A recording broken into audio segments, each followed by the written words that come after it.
नमस्कार, जोहार आप सभी साथियों का एक बार फिर से स्वागत करते हैं हमारे इस चैनल पीसीएस फाउंडेशन पे।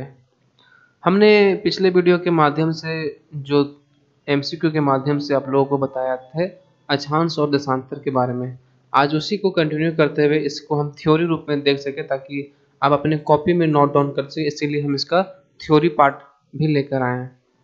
चलिए अक्षांश और देशांतर के बारे में पढ़ते हैं, आखिर अक्षांश और देशांतर होता क्या है। तो टॉपिक हमारा क्या हो जाएगा, तो टॉपिक हो जाएगा अक्षांश। आप भी लिखिएगा साथ साथ में,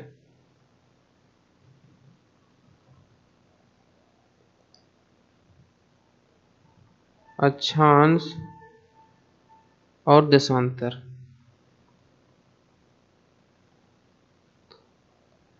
देशांतर, चलिए अक्षांश और देशांतर क्या है और इससे क्या फायदा होता है और हम हमारे लिए ये क्यों मतलब इतना आवश्यक है जानना। एक तो आप अपने भौतिक जीवन में इसका उपयोग कर सकते हैं और जान सकते हैं। तो चलिए आज हम इसके बारे में बताते हैं कि पहले हम बढ़ते हैं अक्षांश के बारे में। किसके बारे में? अक्षांश के बारे में। अक्षांश, आखिर अक्षांश होता क्या है? तो अगर हम बात करें भाई साहब कि मान के चलिए ये आप पृथ्वी है जिस पर आप रहते हैं। ये कौन सा वृत्त था जो आपको हम बताए थे? ये था विषुवत वृत्त, जिसको भूमध्य रेखा भी बोलते हैं। भूमध्य रेखा, ठीक है। तो ये जो यहाँ से अगर हम एक एक डिग्री पे मान के चलिए 1 डिग्री, 2 डिग्री, 3 डिग्री, इतना तक करते हैं 90 डिग्री यहाँ तक आ जाएगा। इसी तरह नीचे भी होगा 90 डिग्री। तो इसी को अगर इस तरह लाइन खींच दे, ये जो है ये, तो इसी को हम लोग क्या बोलते हैं? ये जो है हमारा अक्षांश लाइन है, जो एक एक डिग्री के अंतराल पर खींचा जाता है। अब बोलिएगा सर ऊपर 90 नीचे 90, तो कितना लाइन हो गया इसमें? अगर इसमें अक्षांश की बात करें कितना सारा लाइन है, तो ये अगर अक्षांश सिर्फ पूछे तो 90 90 180। और एक ये वाला 0 डिग्री जो होता है, अगर इसको हम जोड़ दें तो 181 हो जाएगा। लेकिन एक बात बताते हैं आप लोगों को, ये जो 90 डिग्री का हम यहाँ पर लेते हैं, ये सिर्फ बिंदु है। अगर आपको सिर्फ पूछे कि अक्षांश रेखा कितने हैं जो एक एक डिग्री पे खींचा गया है अक्षांश रेखा, तो हो जाएगा आपका इसमें से 2 बिंदु है, यानी 181 में -2 कर देंगे तो कितना हो जाएगा? तो हो जाएगा हमारा 179 अक्षांश रेखाएं हैं। तो भाई साहब आखिर अक्षांश रेखा का जो जरूरत पड़ा, क्यों पड़ा अक्षांश रेखा? तो अक्षांश रेखा मान के चलिए कि ये पृथ्वी है और हमको किसी जगह पे जाना है और सिर्फ हमको ये पता है कि 21 डिग्री 6 मिनट पर एक देश है। तो कैसे जानेंगे? तो मान के चलिए कि ये अगर 0 डिग्री है तो कुछ यहाँ पे हो सकता है 21 डिग्री, मान लीजिए ये सब बता रहे। तो 21 डिग्री तो इतना तो कंफर्म हो गया ना कि ये 21 डिग्री के लाइन पर ही कहीं ना कहीं है। तो भाई साहब कहीं ना कहीं है, कैसे हुआ? अब इसको कंफर्मेशन करना है, तो इसी को हम आगे बात करेंगे कि देशांत अब जरूरी क्या पड़ा। हमको तो इतना कंफर्म हो गया कि जो 21 डिग्री पर जो देश है, मान चलिए कोई देश उस पर है, मतलब अमेरिका ही मान लीजिए, यूएसए, ठीक है, मान लीजिए, हम सही बता नहीं रहे कि यहाँ पर 21 डिग्री पर है। तो इतना तो पता हो गया ना कि ये जो लाइन है इस पर ही अमेरिका है। लेकिन कंफर्मेशन अभी तक नहीं हुआ है कि यहाँ यहाँ है, यहाँ है, यहाँ है। तो इसी को मद्देनजर रखते हुए वैज्ञानिकों ने क्या किया कि एक देशांतर लेना लाइन का भी इन्होंने क्या किया, इन्होंने ड्रॉ किया। कहाँ पे? पृथ्वी पे। ये हो गया आपका भूमध्य रेखा। आगे मान चलिए ये जो लाइन है, ये कौन सा लाइन है? एक सब जो आप बता रहे ना, ये सब क्या है? एक काल्पनिक रेखा, उस पर मान के चलिए खींचा हुआ नहीं है, इस पर एक काल्पनिक रेखा है। इसको वास्तविक नहीं समझ लीजिएगा क्योंकि ये खींचा हुआ नहीं है। तो ये जो लाइन है आपका, ये वो कौन सा लाइन है? तो इसी को बोलते हैं देशांतर। देशांतर रेखा, देशांतर रेखा हो गया। देशांतर रेखा, अब हम बात करते हैं कि कोई भी देश अगर होगा 21 डिग्री, जो हम मांग चलिए यूएसए की हम बात किए, तो उसको कुछ देशांतर भी होगा। तो देशांतर क्या है कि देशांतर आपके मान चलिए ये आपका जो हो जाएगा 180 डिग्री हो जाएगा ये वाला। तो 180 डिग्री कहने का मतलब है कि ये जो लाइन है 180 डिग्री का है, और टोटल जो लाइन होता है हमारा, एक चलिए यहाँ पे ये जो ये लाइन है, ये लाइन जो है, ये लाइन एक एक डिग्री पे खींचा जाता है, एक एक डिग्री पे खींचा जाता है, ठीक है। तो इसी तरह कर करके कितना लाइन हो गया आप हमारे सामने। तो 180 सर्कल कितना डिग्री का होता है, 360 डिग्री, 360 लाइन इसमें हो जाएंगे। तो इसी तरह यहाँ पर जो बताया गया यूएसए की यहाँ पर है, तो एक ही अगर मांग चले कि कितने डिग्री पर हो जाएगा देशांतर, मांग चले यहाँ पर 180 डिग्री देशांतर पर अमेरिका है, तो ये देखेंगे कि ए लाइन और ए लाइन दोनों कहाँ पे मिल रहा है आके, यहाँ पे दूसरा कलर से डिनोट करते हैं, यहाँ पे आके मिल रहा है। तो इसका वास्तविक स्थिति कहाँ पे चल गया कि अमेरिका जो है कहीं ना कहीं यहीं पे है। इसी तरह हम बात करते हैं भारत के, तो भारत जो है पृथ्वी में यहाँ कहाँ पे है, तो एक कुछ इधर है, मान चलिए यहाँ पे है। तो इसका ना कहीं जो इसका अक्षांश होगा ये दोनों लाइन के बीच, और इसका देशांतर होगा, तभी तो हम पता कर पाते हैं ना कि भारत कितने डिग्री पर अक्षांश पे है, कितने डिग्री देशांतर है। तो इसी को पता करने के लिए, यानी किसी वस्तु का स्थान जानने के लिए कि वो देश कहाँ पे है और कहाँ है, कब, उस समय को जानने के लिए सब किया जाता है। अगर हम बात करें पृथ्वी पर, अगर इसका हम परिभाषा की बात करें अक्षांश के बारे में, तो अक्षांश के जरिए आप परिभाषा भी लिख लीजिए कि अक्षांश होता क्या है। अक्षांश, अक्षांश तो हम मैप के माध्यम से बता दिए, अब लेकिन इसका परिभाषा एक सेपरेट लिखना चाहे तो क्या हो जाएगा कि पृथ्वी पर, पृथ्वी पर किसी भी क्षैतिज, किसी भी क्षैतिज अवस्थिति, अवस्थिति को ज्ञात करने के लिए, को ज्ञात करने के लिए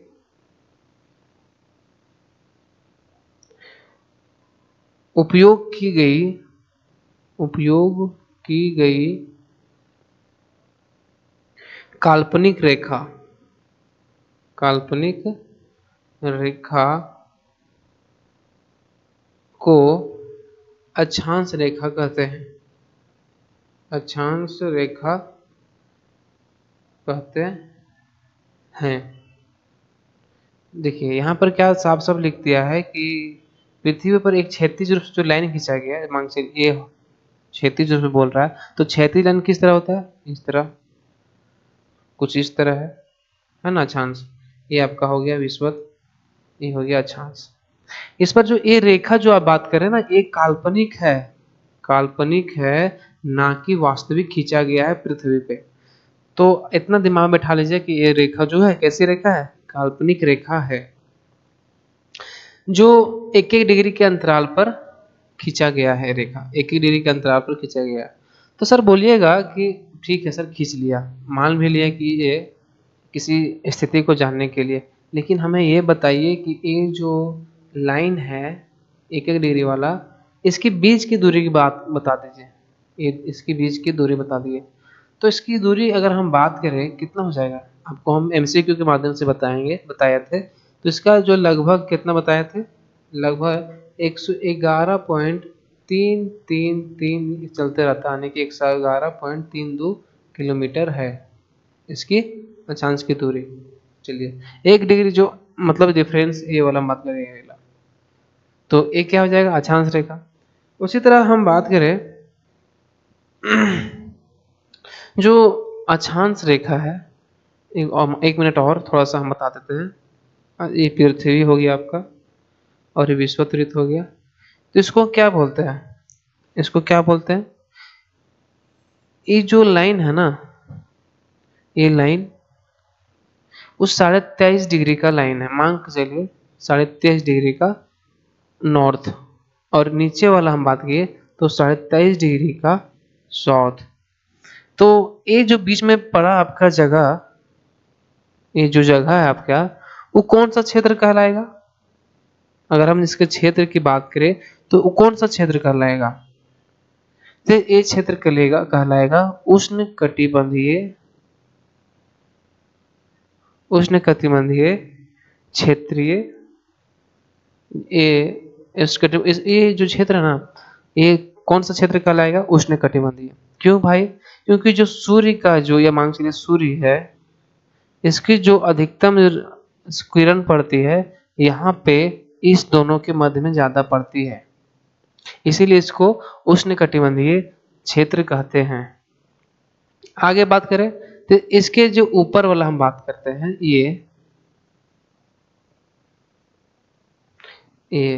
कितना लेना हो गया? 23.5 डिग्री, ये भी 23.5 डिग्री। इसके ऊपर वाला हम बात करें, ये वाला, ये तो इसको क्या बोलते हैं? जो 66.5 डिग्री पे है, 66.5 डिग्री नॉर्थ, और ये 66.5 डिग्री साउथ।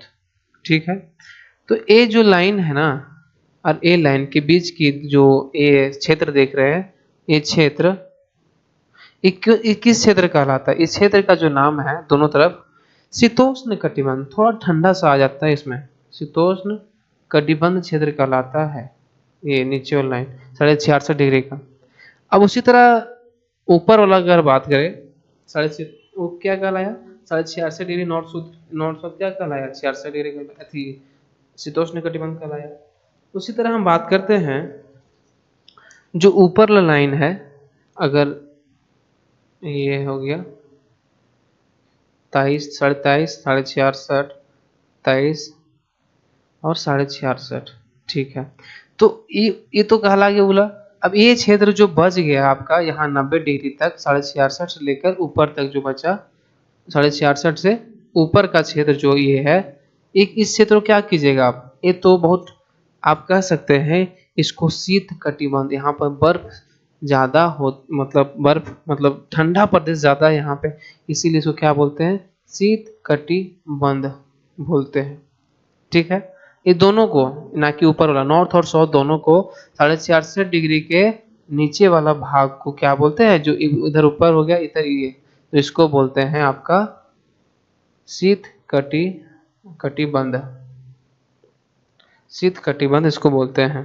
इसको अगर एक पेज में देखिए, कुल मिला के बड़ा सा हम छापते हैं, इसलिए हम छाप रहे ताकि आप हमारे साथ छाप सके। ये जो हो गया आपका 0 डिग्री हो गया। ठीक है, ये 23.5 डिग्री हो गया। चलिए ठीक है, 23.5 डिग्री नॉर्थ। ये जो हो जाएगा आपका, कौन सा हो जाएगा? ये हो जाएगा 66.5 डिग्री नॉर्थ। सेम नीचे भी होगा, सेम नीचे भी होगा 23.5 डिग्री, बस एक क्या हो जाएगा? साउथ हो जाएगा। और ये 66.5 डिग्री, 66.5 डिग्री साउथ। जो हम इस क्षेत्र का बात किए, ये हम हो गया आपका 0 डिग्री। ये जो क्षेत्र बात की है आपका, ये क्षेत्र का, वो किस, क्या नाम दिए थे इसका? इसका हम नाम दिए थे उष्ण कटिबंधीय, उष्ण कटिबंधीय क्षेत्र दिए थे। ठीक है, ये जो क्षेत्र था आपका, ये वाला बात कर रहे हैं, ये क्षेत्र जो था, इसको क्या बोलते हैं? 66.5 डिग्री नॉर्थ साउथ दोनों को। तो ये हो जाएगा आपका, बताइए, ये हो जाएगा शीतोष्ण कटिबंध, शीतोष्ण कटिबंध। चलिए, ये हो गया। अब जो ऊपर वाला भाग बच गया, ये वाला, इसको क्या बोलते हैं? इसको बोलते हैं हम लोग शीत कटिबंध, शीत कटिबंध। एक ही फिगर में सारा क्लियर हो जाएगा आपको। 23.5 डिग्री उस नॉर्थ साउथ को क्या बोलते हैं? उष्ण कटिबंधीय। 66.5 डिग्री उत्तर दक्षिण को क्या बोलते हैं? शीतोष्ण कटिबंधीय। 66.5 डिग्री वाला ऊपर वाला को क्या बोलते हैं? तो शीत कटिबंधीय क्षेत्र बोलते हैं। ठीक है, अगर हम बात करें देशांतर लाइन की, देशांतर तो थोड़ा पीछे बता दिए थे, लेकिन बात कर लेते हैं देशांतर की। देशांतर, ठीक है ना। चलिए, देशांतर किसको बोलते हैं बताइए आप लोग? इसको हम इंग्लिश में बोलते हैं लॉन्गिट्यूड, और उसको क्या बोलते हैं हम लोग अक्षांश को लेटीट्यूड। जो लेटीट्यूड का कहने का मतलब है कि दिखाते हैं, ये लेटीट्यूड अगर बात करें, ये इसको लेटा हुआ इसको याद रख सकते हैं, लेटीट्यूड यानी कि लेटीट्यूड इसको यानी लेटा हुआ लाइन। अब लॉन्गिट्यूड मतलब क्या हो जाएगा, मतलब ये खड़ा वाला लाइन जो हो जाएगा क्या हो जाएगा, लॉन्गिट्यूड। इसको क्या बोलते हैं, लॉन्गिट्यूड। ये याद करना, लॉन्गिट्यूड, इसे भी याद करने के लिए हम बता रहे हैं। अगर हम इसकी बात करें कि सर ये जो लाइन है, ये बीच का जो लाइन, ये हो जाएगा आपका 100 डिग्री 180 डिग्री। इसके जो पूर्व में है, इसके ये इधर साइड क्या बोलते हैं, पश्चिम। इसको क्या चीज बोलते हैं हम लोग, इसको हम लोग बोल देंगे पूर्वी देशांतर। पूर्वी देशांतर, ठीक है सर, पूर्वी देशांतर मान लिए। इसको क्या बोलेंगे, तो इसको उल्टा पश्चिमी देशांतर, पश्चिमी देशांतर। चलिए ठीक है। इससे क्या फायदा है कि इधर पूर्व हो गया यहाँ से, और इधर पश्चिम यहाँ से हो गया। चलिए ठीक हो गया ना यहाँ से। अब हम बात करें कि सर इसमें जो लाइन की संख्या है, कितना लाइन है, बताइए कितना लाइन है। तो ये जो लाइन जो है ना, ये 360 लाइन इसमें होते हैं। कितने, 360 डिग्री भी होता है और 360 लाइन भी होता है, यानी कि एक एक डिग्री के अंतर पर कितना लाइन खींचा जाता है, तो 360 लाइन खींचा जाता है। अगर हम इस फिगर के माध्यम से देखें जो आपके सामने लगाया है, ये देखिए लॉन्गिट्यूड और लेटीट्यूड के बारे में बताया है। ये जो लेटा हुआ लाइन है, इसको क्या बोलते हैं, इसको बोलते हैं लेटीट्यूड, यानी लेटा हुआ, यानी अक्षांश रेखा। अक्षांश रेखा इसको बोलते हैं, ठीक है। अब ये सारी खड़ा वाला भी दिख रहा है हमको, इसको हम लोग बोलते हैं लॉन्गिट्यूड, यानी लॉन्गिट्यूड, इसको यानी कि खड़ा लाइन को हम लोग लॉन्गिट्यूड बोलते हैं। चलिए ठीक है। इसी तरह आप जान सकते हैं कि कोई पूछे कि इतना डिग्री पर ये चीज है, तो उसको तो आराम से बता सकते हैं। जैसे कि मान के चलिए कि कोई भी मान चलिए एक्स ए पृथ्वी है, ठीक है। कोई बोल दिया एक्स वाई जेड, कोई भी स्थान मान के चलिए बोल दिया, जो बोल दिया कि 25 डिग्री पे है, तो 25 डिग्री कहाँ हो जाएगा आपका, तो एक एक लाइन देखेंगे कि 25 डिग्री कहाँ, लगभग कहाँ हो जाएगा, लगभग यहाँ पे 25 डिग्री हो जाएगा, ठीक है। तो कहीं ना कहीं यही लाइन पर होगा ना। ये अक्षांश की बात कर रहा है। अब फिर बोल देगा कि इसी का हम देशांतर की बात कर देगा कि इतना जो देशांतर है, कितना हो जाएगा देशांतर, देशांतर के मान चलिए बोलिए कि बोल देगा 30 डिग्री देशांतर बोल देगा, ठीक है। तो क्या करेंगे, तो ये हो जाएगा यहाँ पे कुछ, तो ये जो है क्या हो जाएगा, 30 डिग्री देशांतर हो जाएगा। कि मतलब इसमें हम बोल सकते हैं, साफ साफ अर्थों में बोला जा सकता है कि अगर ये जो आप देख रहे हैं, सीधा साधा अर्थ इसका है कि किसी भी स्थान को जानने, समझने, और उसमें क्या परिवर्तन आता है, क्या इधर जाने से क्या हो जाता है, इधर आने से क्या होता है, इस चीज को जानने के लिए ये सब अक्षांश और देशांतर लाइन खींची जाती है, ठीक है।